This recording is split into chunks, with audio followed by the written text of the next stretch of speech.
welcome to the YouTube channel of Coding Club of RVCE. I'm Naman and we're discussing solutions to the Leetcode Biweekly Contest 125. This is the fourth question of the contest. Find the maximum sum of node values. So we're given an undirected tree with n nodes from 0 to n minus 1 and a 2D vector edges in this format. We're also given a positive integer k and a zero indexed array of non-negative integers nums of length n. Num side represents the value of each node number type. Botkin wants the sum of values of tree nodes to be maximum, for which Botkin can perform the following operation any number of times, including 0 on the tree. So he can choose an edge and perform his OR operation on both of the nodes that are connected through this edge. Now we have to return the maximum possible sum of values Botkin can achieve by performing the operation any number of times. So basically, we have been given a nums vector that is the value of each node, a positive integer k that is the value to be XORed with, and the edges vector that gives us the information about the graph. So in this example, we have this graph, and the values are 1 to 1 for the nodes 0, 1, and 2. Now we have to return the maximum value of the sum. So to do that, as you can see, we can perform the operation since case 3. So we can perform the operation in this fashion.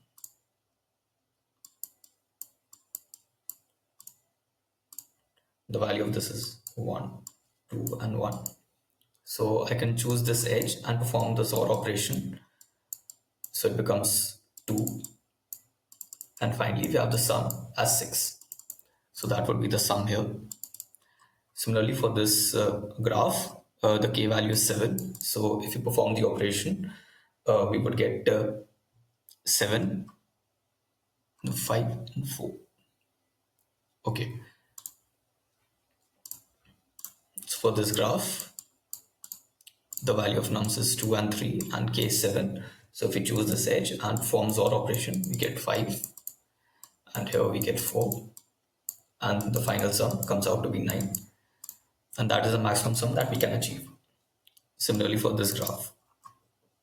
Now moving on to the constraints. The value of nums seems to be of order 10 power 4. So maybe we can go up to linear or n log n. The value of k is this, and all of the other values are given. Okay, so let's move on to the approach of the question. So first of all, since XOR is involved in this question, let us establish a few properties for XOR. We know that A XOR A will always be 0 and A XOR 0 will always be A. So these are the properties that you should remember for this question. Now, we're always performing XOR on an edge, and we're performing XOR with the value k given. So when we perform, let's say this was x. So when we perform x XOR k, the value can either be greater than x or the value can be lower than x. But it can never be equal to x because the value of k is given to be from 1 to 10 power 9. You can see here.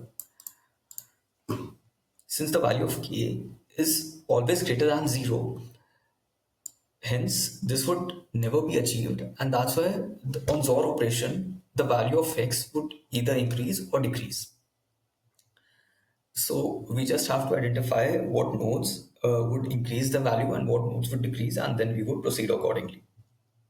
Before that, let me discuss something about XOR propagation in this question. So XOR propagation. Let's say I have this edge. I can perform XOR on this edge and the value becomes A XOR k, B XOR k. But if I have these 3 nodes and say only these 2 nodes are the ones that are helpful on XOR operation, this is getting its value lowered on XOR operation, then what I need to do is, if this is A, B and C, then I perform XOR here, so it becomes A XOR k, B XOR k, and then here, so it becomes XOR k again and C XOR k. Now if you remember the XOR properties, these two get cancelled out And finally, we have A's or K and C's or K as required. Similarly, if we had 3 or 4 nodes in between, so we would just repeatedly perform XOR operations throughout the path, and that would cancel out the XORs in these nodes, but give us the XOR in the terminal nodes. So basically, we can propagate the XOR to get the XOR operation on any 2 required nodes. We can do this any number of times as stated in the question. So now let's identify the nodes that are helpful and the ones that are not. Let's say we have this graph. Yeah, and say these nodes are helpful on XOR operation.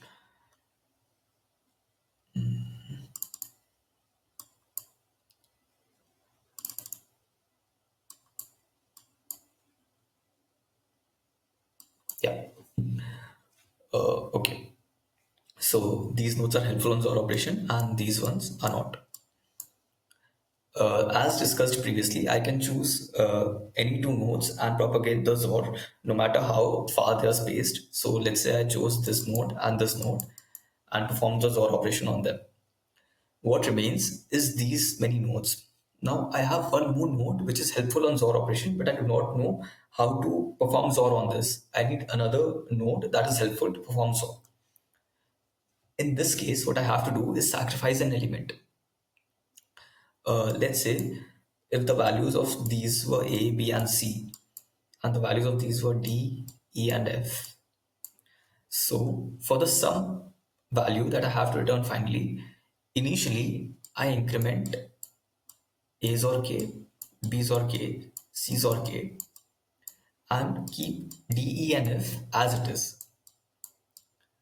But since we have odd number of nodes that are helpful on XOR, we have to sacrifice one of the elements. Let's say we choose C. So C and D. Again, XOR can be propagated as discussed earlier. So we are taking C XOR K and D, but we would either perform XOR or we would not perform XOR depending on the amount of values increased or decreased. So it would either be C and D or C XOR K, D XOR K. We are already taking this value and we have to take either of these values. So what I can do is take the difference in any of these cases. You can see that in the first case, D remains same and C changes. So the difference is C XOR K minus C. And the second case, C remains same and D changes. So the difference is D minus D XOR K.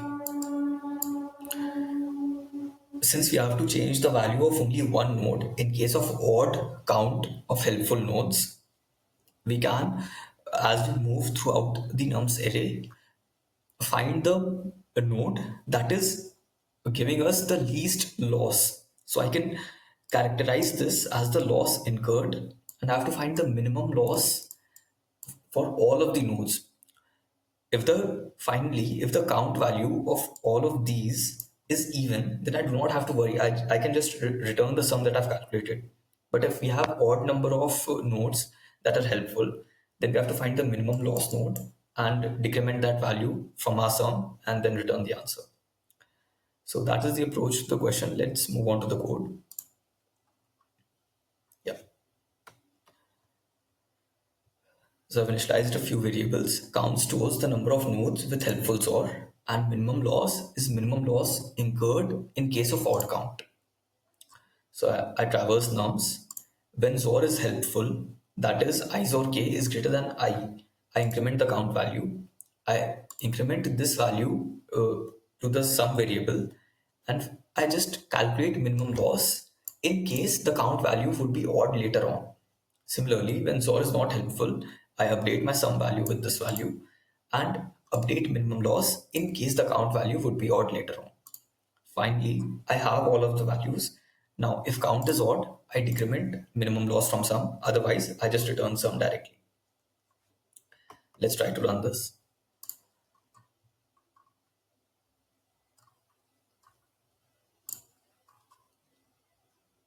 Yeah, it's accepted. So the time and space complexity for this question would be we're traversing the array only once and there is no other traversal, so the time complexity is big O of n. And we're using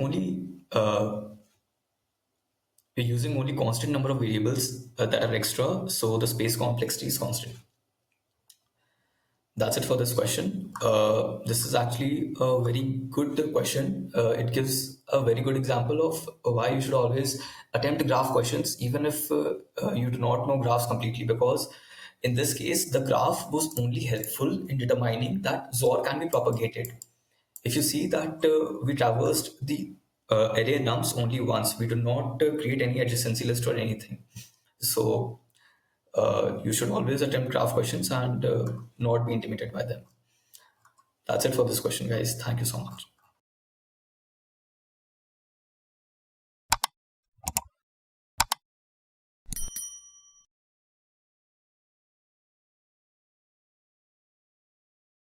Coding Club.